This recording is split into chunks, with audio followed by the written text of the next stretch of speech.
বিছানায় বসে বললাম, আমার জন্য আপনাদের অনেক কষ্ট হচ্ছে। আমি আপনাদের এই ঋণ কখনোই শোধ করতে পারবো না। চোখের কোণে পানি আটকে গেল। রিমি বলল, ঋণের কথা বলে লজ্জা দিবেন না প্লিজ। আপনি আমার ভাইকে বাঁচিয়েছেন, আমরা আপনার ঋণ শোধ করতে পারবো না। আন্টি তার ছেলেকে নিয়ে এসে বলল, এটা তুমি কি বলছো বাবা? আমরা তো শুধুই আমাদের কর্তব্য পালন করছি। আমি বললাম, আসলে আন্টি, এই শহরে আমার কেউ ছিল না। বাসা থেকে বের করে দেওয়ার পর কোথায় যাব, এটাই ছিল আমার বড় চিন্তা। তার উপর যখন পা ভেঙে গেল, তখন তো রাস্তায় বসে ভিক্ষা করা ছাড়া আর কিছুই করার ছিল না। আপনারা আমাকে থাকার জন্য জায়গা দিলেন, আমার সেবা করছেন। বলতে বলতে চোখ বেয়ে পানি পড়ছিল। আন্টি আমার চোখের পানি মুছে দিয়ে বলল, কেঁদো না বাবা, জানি না তোমার সাথে কি হয়েছে। এখন খাবারটা খেয়ে মেডিসিন খেয়ে নাও, পরে শুনবো তোমাকে দেওয়া অপবাদের কথা। খাবারটা খেয়ে নিলাম। রিমি আমাকে মেডিসিন দেখিয়ে দিল। মেডিসিন খেয়ে নিলাম। পেটে অনেক ক্ষুধা ছিল। আন্টি চলে গেছে। রিমিকে বললাম, আচ্ছা একটা কথা বলবো? রিমি বলল, বলেন। আপনাদের বাসায় কে কে থাকে? আমি আসলে রিমির আব্বুর কথা জানতে চাচ্ছিলাম। রিমি বলল, আব্বু, আম্মু, আমি আর আমার ভাই, আর বিভিন্ন কাজের হেল্প করার জন্য কয়েকটা কাজের লোক। আমি বললাম, ও আচ্ছা, আপনার আব্বুকে দেখলাম না তো।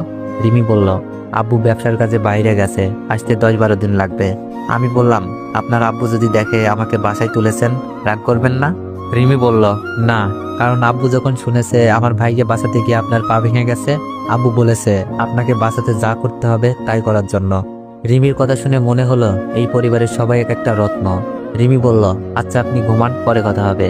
আমি বললাম, আচ্ছা ঠিক আছে। তারপর ঘুমানোর চেষ্টা করলাম। রাত প্রায় 11টা বেজে গেছে, কিন্তু চোখে ঘুম আসছে না। শুধু সকালে ঘটে যাওয়া ঘটনার কথা মনে পড়ছে। মিথিলা কি করে পারলো এমনটা করতে? মিথিলা তো আমাকে বেস্ট ফ্রেন্ড বলতো।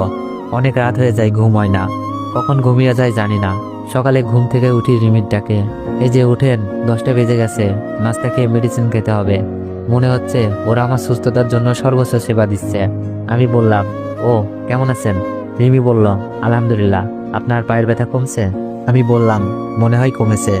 রিমি বলল, আসুন ওয়াশরুমে এগিয়ে দিয়ে আসি। আমি বললাম, ধন্যবাদ। আমাকে ধরে ওয়াশরুমে নিয়ে যাই। ফ্রেশ হওয়ার পর নিয়ে আসে। নাস্তা খেয়ে মেডিসিন খেয়ে নিই। রিমি বলল, আচ্ছা আপনার সাথে কি হয়েছিল? আমি বললাম, শুনতে চান? নিজেকে হয়তো কন্ট্রোল করতে পারবেন না, তাহলে শুনুন। আজ সকালে কলেজে যাওয়ার জন্য আমার চাচাতো বোন মিথিলাকে ডাকতে যাই, কিন্তু মিথিলার রুমে গিয়ে দেখি মিথিলা তার দুলাভাইয়ের সাথে অবৈধ মেলামেশা করছে। আমি বাকরুদ্ধ হয়ে যাই। মোবাইলে ভিডিও করতে থাকি তাদের আড়ালে। আমাকে দেখে ওরা থমকে যায়। তো আগের ঘটনাটুকু সব বললাম রিমিকে। রিমি আমার মিথ্যা অপবাদ শুনে চোখে পানি ফেলছে। রিমি কান্না করছে আর বলছে, আপনি প্রমাণ থাকা সত্ত্বেও কাউকে কিছু বলেননি? শুধু আপনার আপু সংসার আর যে আপনাকে ধর্ষক বানালো তার সম্মানের জন্য নিজেই সম্মান হারিয়ে আসলেন? আমি বললাম,